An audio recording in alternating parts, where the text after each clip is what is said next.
این خیل شیطان ها در هرگز باور نکنین این شیطان آخر زمان است و باز از کجا بوده است؟ از تاجیکستان. یا ربی اسألک الخلاص لحالی فانا ضعیف. 100 بار بدی کردی شرمی تو نیامد، نیکی چی بدی داشت که یک بار نکردی.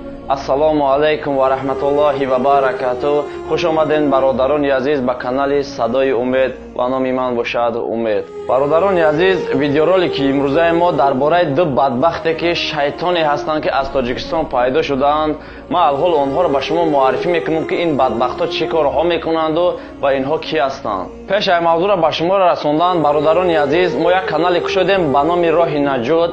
بسیاری برادران از من خواهش کردند که من همین کانال را بکشم. از اون کانال من بهترین قصه ها، شعر ها و حدیث های صحیح را به شما پیشکش میکنم. شما یک درآمد اول یک از نظر بگذارونین، سیر که در تای ویدیو در کامنتاری همه گذارم، حتما درآمد ببینین، ان شاء الله به شما معقول میشود.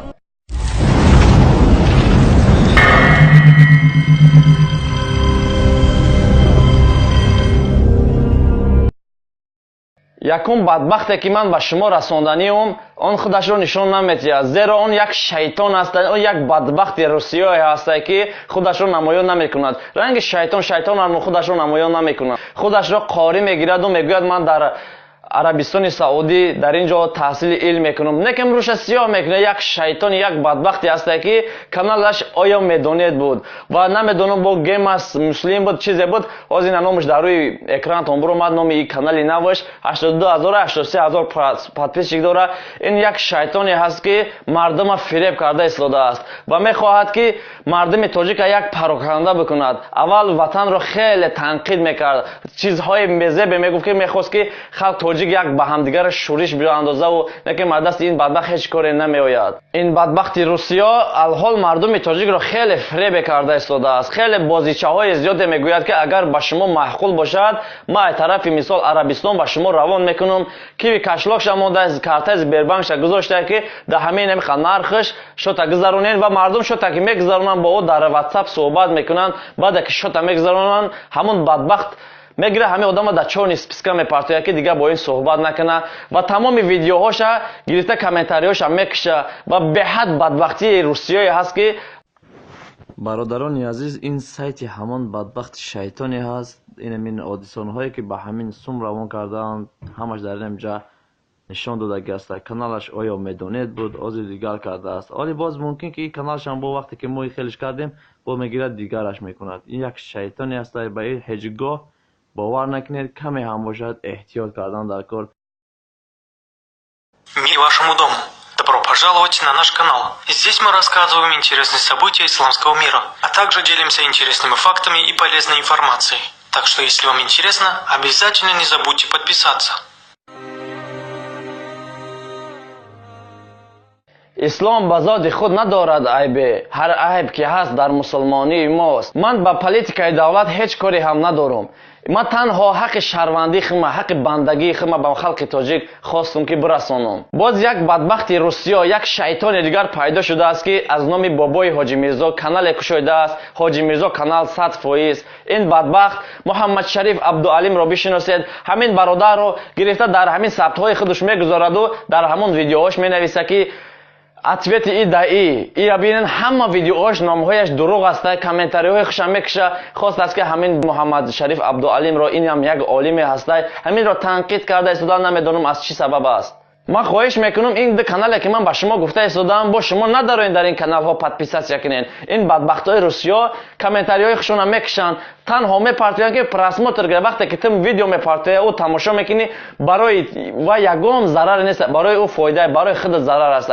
هر یک پراسموتر که در او جمع میشود او سوم کار میکنه. این بدبختای شیطان برای سوم این کارو میکنن.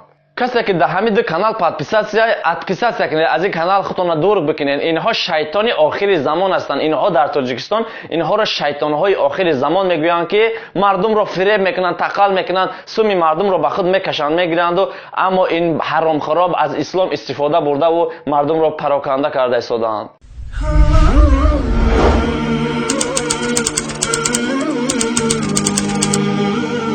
و آن شعرها بیت‌هایی که غریبی میخوانند آنها هم برای ما جایز نیست گوش کردن اون یا که خواندن اون جایز نیست، زیرا ما باید از غریبی ننالیم.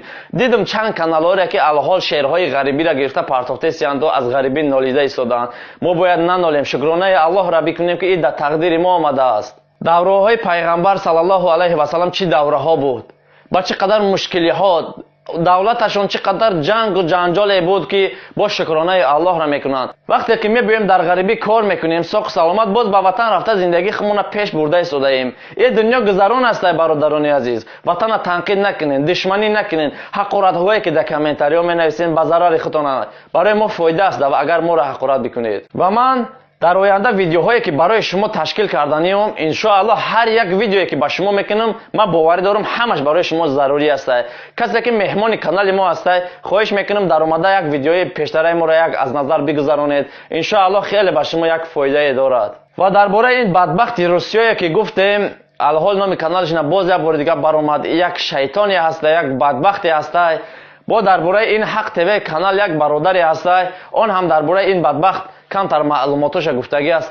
در اومده سیلکش در تای ویدیو در کامنتاری است، یک از نظر بگذارونید، خیلی سخنهای خوب گفتگی است. خواهش میکنم از همه برادرانی که ما را تماشا کردند به این خیلی بدبختا شما نزدیک نشوین یا که از کانال‌های یا دوری بجویید. اینها شیطانی هستند که باز در اومد مردم فریب کرده سومی اونها را کشیده گرفته ایستاده است. این یک شیطانی آخر زمان است. و برادران عزیز این ویدیوها را گرفته پهن کنین، با ادنکلاسی با ایمو با واتساپ پهن بکنید که بگذار بسیاری انسان‌ها از همین چیزها با خبر شود و ویدیوهای نوبتی ما را هم انتظار شوین. ان شاء الله هر یک ویدیو میکنم با شما معقول میشود. باقی در امان الله باشین.